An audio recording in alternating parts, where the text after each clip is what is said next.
नमस्कार मित्रांनो, आज आपण ओव्हरलोड प्रोटेक्टर ची रचना, कार्य व टेस्टिंग करण्याची पद्धत याबाबत माहिती घेणार आहोत.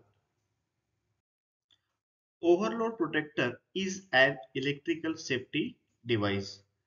रेफ्रिजरेशन व एअर कंडिशनिंग मध्ये जी ऍप्लिकेशन्स आहेत, तर त्या ऍप्लिकेशन मध्ये ओव्हरलोड प्रोटेक्टर हा एक इलेक्ट्रिक सेफ्टी डिव्हाइस म्हणून वापरला जातो.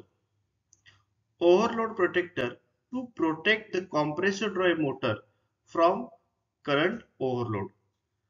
जर कॉम्प्रेसर ड्राईव्ह मोटरनं प्रमाणापेक्षा जास्त करंट ड्रॉ खेचल्यास त्या ठिकाणी त्या मोटरला प्रोटेक्ट करण्याचं काम हे ओव्हरलोड मार्फत होतं. त्यानंतर पार्ट्स इन ओव्हरलोड प्रोटेक्टर.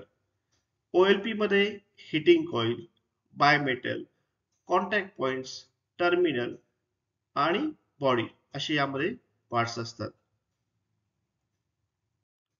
आता आपण ओव्हरलोड प्रोटेक्टर टेस्टिंग करण्याची पद्धत जाणून घेऊ.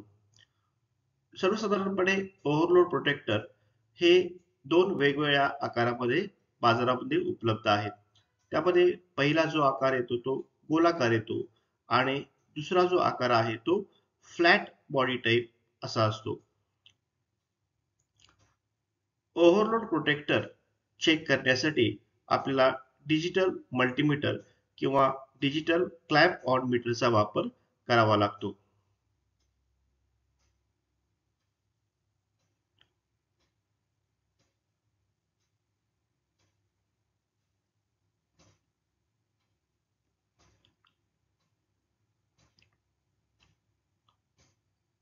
प्रथम आपण डिजिटल क्लॅम्प ऑन मीटर घेऊन त्या ठिकाणी त्याला असणारा काळ्या कलरचा प्रोब हा मीटरच्या कॉमन सॉकेटमध्ये बसवतो.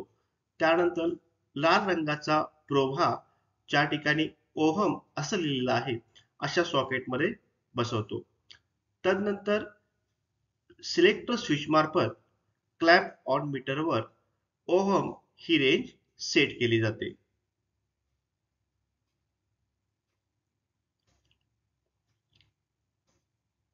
ओम ही रेंज सेट केल्यानंतर प्रोब हे एकमेकाला शॉर्ट करून त्या ठिकाणी ते मीटर वापरण्यास योग्य आहे का, त्याचबरोबर त्या ठिकाणी बीप निर्माण होतो का हे चेक केलं जातं. तदनंतर ओव्हरलोड प्रोटेक्टर चेक करत असताना प्रथम तो फिजिकली चेक करतो. यामध्ये फिजिकली चेक करत असताना बॉडी कुठं क्रॅक झाली आहे का, टर्मिनल्स खराब आहेत का, किंवा वायरिंगचं लूज कनेक्शन आहे का हे पाहिलं जातं.